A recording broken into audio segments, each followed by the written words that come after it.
அபி, ராகவ் வந்து இங்கே மறு வீட்டுக்கு போகிறாங்க. அங்கே வந்து அனு, ஆகாஷும் கூட சேர்ந்து போகிறாங்க. எல்லாருமே வந்து சந்தோஷமாக இருக்கும்போது என்ன பண்ணுறாங்க, மாப்பிள்ளைக்கு வந்து நாங்கள் செய்ய வேண்டிய சம்பிரதாயம்லாம் இருக்குது.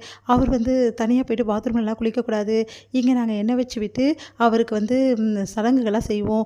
அதுக்கப்புறம் தான் வந்து அவர் போகணும் அப்படின்னு சொல்கிறாங்க. சரின்னு சொல்லிட்டு இங்கே என்ன பண்ணுறாரு, ஆகாஷ் வந்து உட்காந்து எல்லாமே பண்ணிக்கிறாரு. செம்ம கடுப்பாக இருக்குது ராகவுக்கு. என்னடா இது, இதெல்லாம் பண்ண சொல்கிறாங்களேன்னு சொல்லிட்டு அடுத்து வந்து என்ன பண்ணுறாங்கன்னா, ஓ, என்னை எப்படிலாம் பாடுபடுத்தி எடுத்தீங்க, இன்றைக்கி பாருங்கள் உங்களுக்கு என்ன பண்ண போகிறேன் அப்படின்னு சொல்லிட்டு யோசிக்கிறாங்க நம்ம அபி. உடனே அபி வந்து வாங்க உட்காருங்க, என்ன நீங்கள் தனியாக நிற்கிறீங்க, நான் தான் உங்களுக்கு வந்து எண்ணெய் வச்சு விடணும். ஐயோ, இவ வச்சு விட போகிறாளா அப்படின்னு சொல்லிட்டு பார்க்குறாரு. என்ன மாப்பிள்ள, இதெல்லாம் சம்பிரதாயம் மாப்பிள்ள அப்படின்னோடனே சரின்னு சொல்லிட்டு உட்காந்து எண்ணெய் வச்சுக்கிறாங்க. அப்போ வந்து கரெக்டாக என்ன பண்ணுறாங்க, எண்ணெயை ஊற்றி அபி என்ன பண்ணுறாங்க, அப்படியே தலையை போட்டு நல்லா வந்து அப்படியே பிடிச்சி இழுத்து விடுறாங்க. அதனால பயங்கரமாக வலிக்குது அவருக்கு. தலையை போட்டு அடிக்கிறாங்க.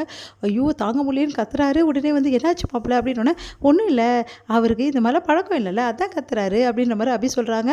அதை கேட்டு வந்து, ஓ அப்படிங்களா, இதெல்லாம் ரொம்ப நல்லது மாப்பிள்ள, நல்லெண்ணெய் வச்சு எண்ணெய் தேய்ச்சி தலை குளிச்சா அவ்வளோ நல்லது, இதெல்லாம் பண்ணணும் புரியுதுங்களா, இதெல்லாம் நீங்கள் வந்து வீட்டில் பண்ணியிருக்க மாட்டீங்க, அதுதான் உங்களுக்கு வந்து வித்தியாசமாக இருக்குது அப்படின்ற மாதிரி சொல்லிட்டு இருக்காங்க எல்லாருமே.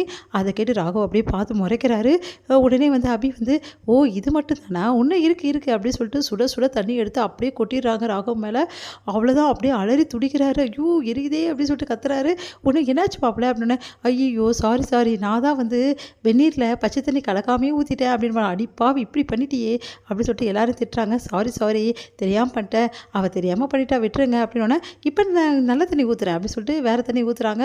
உடனே பார்த்து முறைக்கிறாரு, இப்படி பண்ணுறாள் இவன் அப்படின்னு சொல்லிட்டு. அடுத்து வந்து சரி ஓகே முடிஞ்சிடுச்சு, இதுக்கப்புறம் நீங்கள் போய் ஸ்நானம் பண்ணிக்கிங்க அப்படின்னு சொல்லிட்டு அனுப்புகிறாங்க. உடனே வந்து அபியை பார்த்துட்டு அப்படியே போக பார்க்குறாங்க. கையை பிடிச்சி அப்படியே இழுக்கிறாரு. அப்படியே வந்து கட்டிக்கிறாங்க. உடனே வந்து சொல்கிறாரு ராகவ், இங்கே பாரு, நீ பண்ணுறது கொஞ்சம் கூட சரியில்லை, என்னங்க நீங்கள் எல்லாம் இருக்காங்களே, இப்படி பண்ணுறது தப்பு இல்லையா அப்படின்றாங்க. உடனே வந்து கை எடுத்துடுறாரு. ஐயோ இவ இப்படி பண்ணுறாளே அப்படின்னு சொல்லிட்டு டென்ஷன் ஆயிடுறாரு ராகவ். அடுத்து வந்து ராகவ் வந்து இங்கே என்ன பண்ணுறாரு, ரூமுக்கு வராரு. ரூமுக்கு வந்து அபி கிட்ட, என்ன நினச்சிட்டு இருக்கோம் மனசில், உன் இஷ்டத்துக்கு என்ன வேணாலும் பண்ணலாம் நீ நினச்சிட்டு இருக்கியா அப்படின்னு கேட்குறாரு.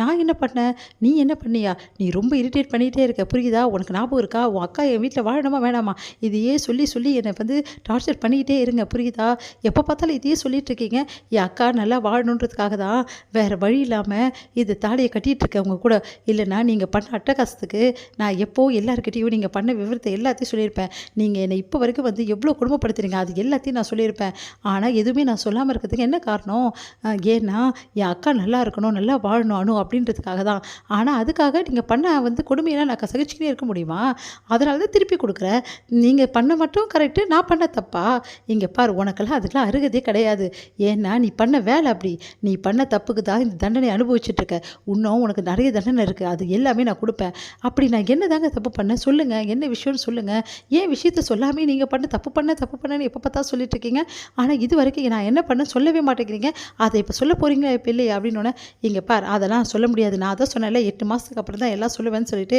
8 மாதம் அது என்ன 8 மாதம் எனக்கு ஒன்றுமே புரியல அப்படின்னோடனே, இங்கே பார் 8 மாதத்துக்கு அப்புறம் உனக்கு எல்லா விஷயமும் நல்லா புரியும், அது வரைக்கும் அமைதியாக இரு, ஆனால் அது வரைக்கும் என்னை வந்து இந்த மாதிரிலாம் இரிட்டேட் பண்ண அப்புறம் நான் என்ன செய்வேன்னு தெரியாது அப்படி சொல்லிட்டு போகிறாரு.